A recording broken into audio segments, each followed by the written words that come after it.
بسم اللہ الرحمن الرحیم۔ السلام علیکم۔ روزانہ واقعات سننے کے لیے اس چینل کو سبسکرائب کریں۔ ایک حاجت مند سید زادہ سلطان المشائخ حضرت نظام الدین اولیاء رحمۃ اللہ علیہ کی خدمت میں حاضر ہوا اور دستے سوال دراز کیا۔ حضرت نے فرمایا آج تو کچھ نہیں، کل کوئی بندوبست کیا جائے گا۔ دوسرے روز بھی کوئی بندوبست نہ ہو سکا۔ بالآخر سلطان المشائخ نے اپنے نعلین مبارک اس حاجت مند سید زادے کو دے دیے۔ وہ سید زادہ جوتے لے کر چل پڑا اور سوچنے لگا کہ ان پرانے بوسیدہ جوتوں کا کیا کروں گا۔ لیکن اتفاق یوں ہوا کہ سلطان محمد تغلق کسی جنگی مہم سے واپس آ رہا تھا اور حضرت امیر خسرو جو حضرت نظام الدین اولیاء رحمۃ اللہ علیہ کے خلیفہ بھی تھے، سلطان کے ساتھ تھے، اور چونکہ آپ ایک قابل قدر شاعر تھے اس لیے سلطان کے دربار میں اہمیت کے حامل تھے۔ آپ نے سلطان کی شان میں قصیدہ کہا تو سلطان نے خوش ہو کر آپ کو 7 لاکھ چیتل سکہ رائج الوقت سے نوازا۔ واپسی کے سفر میں جب لشکر ابھی دہلی سے باہر تھا اور رات کو پڑاؤ ڈالا گیا تو حضرت امیر خسرو اچانک چلا اٹھے کہ مجھے اپنے مرشد کی خوشبو آتی ہے۔ مصاحب بولے امیر، حضرت محبوب الہی تو کیلو کھڑی میں ہیں جو دہلی سے کافی دور ہے، تو آپ کو ان کی خوشبو کیسے آئی؟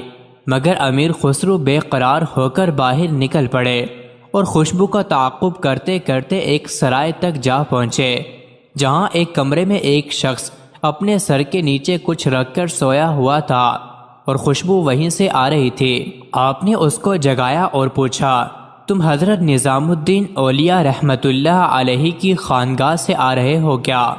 تو وہ آنکھیں ملتا ہوا بولا ہاں۔ آپ نے پوچھا کیسے ہیں میرے مرشد؟ وہ شخص بولا وہ تو ٹھیک ہیں اور میں ان کے پاس مدد کے لیے گیا ہوا تھا، مگر اور کچھ تو نہیں دیا، ہاں اپنے پرانے بوسیدہ جوتے ضرور دیے ہیں۔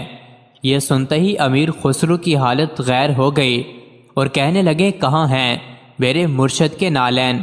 تو اس نے ایک کپڑا کھول کر دکھائے۔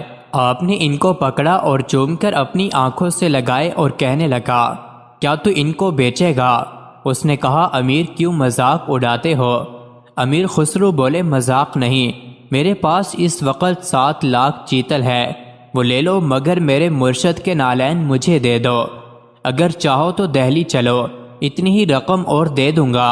7 لاکھ چیتل کا سن کر وہ چکرا گیا اور بولا نہیں، میرا تو بس چند ہزار سے گزارا ہو جائے گا۔ مگر امیر خسرو نے زبردستی اس کو 7 لاکھ چیتل دے دیے اور ساتھ ہی سپاہی اور تارید دے دی تاکہ کوئی اس پر شک نہ کرے۔ آپ نے وہ نالین مبارک مرشد حقانی کی خدمت میں پیش کیے۔ انہوں نے فرمایا خسرو تم نے بہت سستا سودا خریدا ہے۔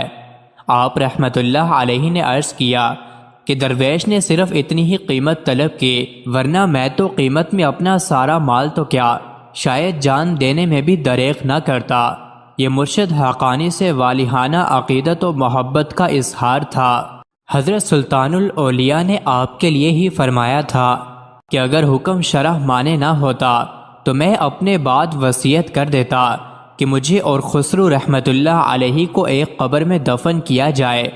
کہتے ہیں کہ اتنی دولت دینے کے باوجود جب بھی وہ شخص آپ کے پاس حاضر خدمت ہوتا، حضرت امیر خسرو رحمت اللہ علیہ احتراماً کھڑے ہو جاتے۔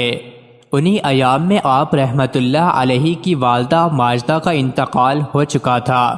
انہی کی خاطر آپ رحمت اللہ علیہ عود کا محل چھوڑ کر چلے آئے تھے۔ یہ صدمہ ناقابل تلافی تھا۔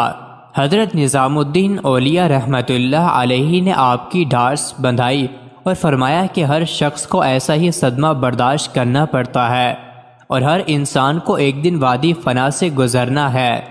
مزید ایسے ہی ویڈیوز کے لیے چینل کو ضرور سبسکرائب کریں۔